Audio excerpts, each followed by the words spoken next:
You know what time it is. Time for Money, Power, Politics. As we mentioned before the break, President Trump's sweeping tariffs on Mexico and Canada are set to go into effect at midnight, just over 30 minutes from now. President Trump's decision to go forward with these tariffs, no surprise, triggered a huge market sell-off. It comes as the Atlanta Fed's analysis of key economic data, don't lose me, don't phase out here.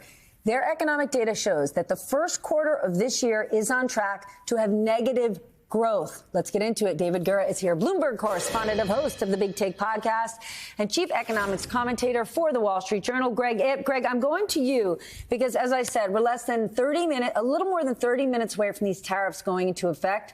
Justin Trudeau has already said Canada will respond immediately. And your paper has an opinion piece calling the president's actions, quote, the dumbest tariff plunge. What is your read on this situation? I think that a lot of people were really skeptical right up until the last minute that President Trump would really take this step. I mean, hitting two of our closest neighbors and trading partners with these exceptionally steep tariffs in a way that is guaranteed to bring retaliation and do harm to the U.S. economy. It just seems not to be in the U.S. interest. And yet here we are, minutes away from the tariffs going up. So that is why the markets are selling off. This is obviously bad for inflation. It's bad for growth. It feeds an overall sense of uncertainty for businesses and consumers. And I don't think we've still fully seen what the effect is, because I think even at this late date, there is skepticism that the tariffs will stay in for a very long time. And indeed, Trump's own people seem to go back and forth about just how far the president is from being satisfied with any steps Mexico and Canada have taken to avoid the tariffs.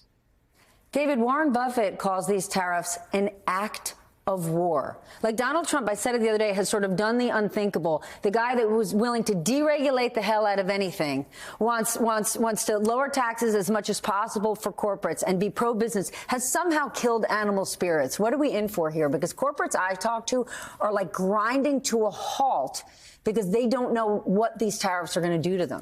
Well, that's just it. I'll pick up on something that Greg said a moment ago, and that is, who knows if the president's satisfied or when he will be. And I sat down with Chrystia Freeland, who's making a run to lead the Liberal Party in Canada, and I said, look, Chrystia, this is a dumb question, but what do you have to do? What does Canada have to do to satisfy Donald Trump? And she said, it's not a dumb question. And I think that's been kind of the animating feature of this entire debate, as he talks about fentanyl, he talks about immigration, but there's no clear parameters for what these two countries, these two very close allies of the United States, need to do. You ask what's going to happen next. I mean, we have been on this very rough journey since Inauguration Day. Would those tariffs be put in place right after the inauguration? They weren't. There was a research study commissioned. It was floated that these would be postponed once and then again. We're still seeing floated the notion that there could be more tariffs on specific products and retaliatory tariffs. We know this is a thing he loves, but the uncertainty that Greg's talking about permeates all of this. And to your point, does nothing positive to the animal spirits, to businesses, to consumers who are just frankly wondering how this is all going to play out. Okay, Greg, I want to share what we heard earlier from the White House press secretary and former Trump economic advisor Larry Kudlow earlier tonight on Fox Business. Please watch this. What's left of the Biden economy is slumping so badly. It's just slumping. This is the legacy of the Biden economy.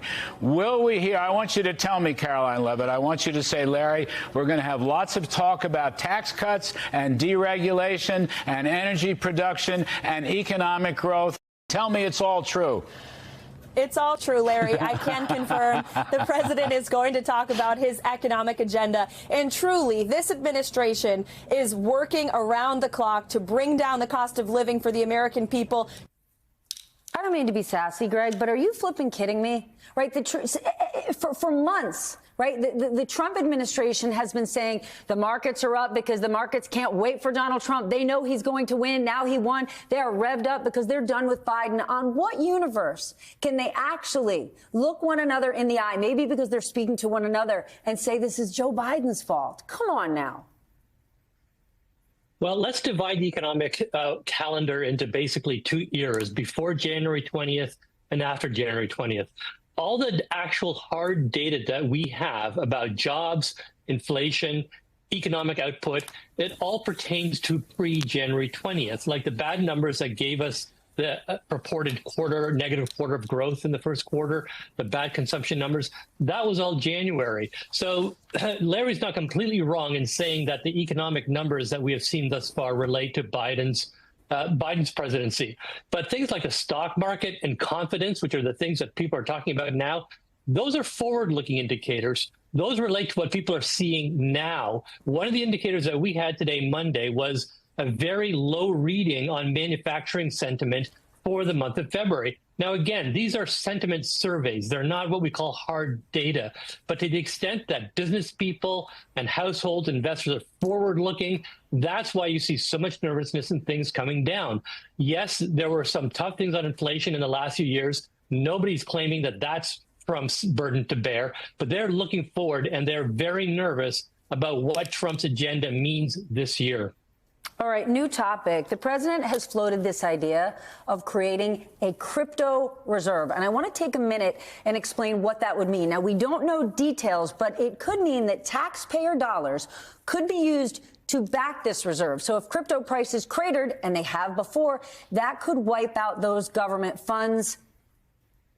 Can you explain what do you think about this, David? Because we should remind our audience that the president once called crypto a scam. He now has his own coin. So does First Lady Melania Trump. The Trump family has their own crypto exchange, right? So even if crypto goes up or down, they're making transaction fees. But to have a crypto reserve, that's a whole other level. A whole other level. It's a radical proposal that only got more radical today. So I think that there are people who think perhaps the government should buy Bitcoin. Maybe that's a rational thing to do. Today, the president came out and said not only should they buy Bitcoin, they should buy Ether and these three other kind of less popular cryptocurrencies. And you bring up what I think is really crucial context and here. And of course, they shot up. And this was after Eric Trump last week said in a tweet, buy the dip. And that is the crucial context here. Yes, Donald Trump was a skeptic of crypto. Then he made a ton of money off of it. He continues to make a ton of money off it. He started his Trump meme coin, which, of course, surged at the beginning and has sunk since. Which is fine, but that's not our taxpayer dollars. You want to play in the speculative markets. People want to win or lose, have at it. But that's different from a strategic reserve in our government. These cryptocurrencies fluctuate so wildly, it's hard to think how there could be any rationale to doing this. And I have to say, lastly, this comes at a moment when we saw an offer made to SEC workers today: take $50,000 and retire or leave the agency. We've seen them kind of put cases away that they had been working on, decline to prosecute these meme coins. So the broader environment when it comes to cryptocurrency has changed demonstrably over the last few weeks to be more advantageous for cryptocurrencies, for digital assets. It's now incredibly favorable for them and I think quite risky for American consumers. They dropped a fraud case against Justin Sun, who soon after gave many millions of dollars to Donald Trump. Invested $75 million in the Trump crypto exchange. Correct. And that was after he donated to the campaign. Listen, if they want to do that, just thinking about our taxpayer dollars.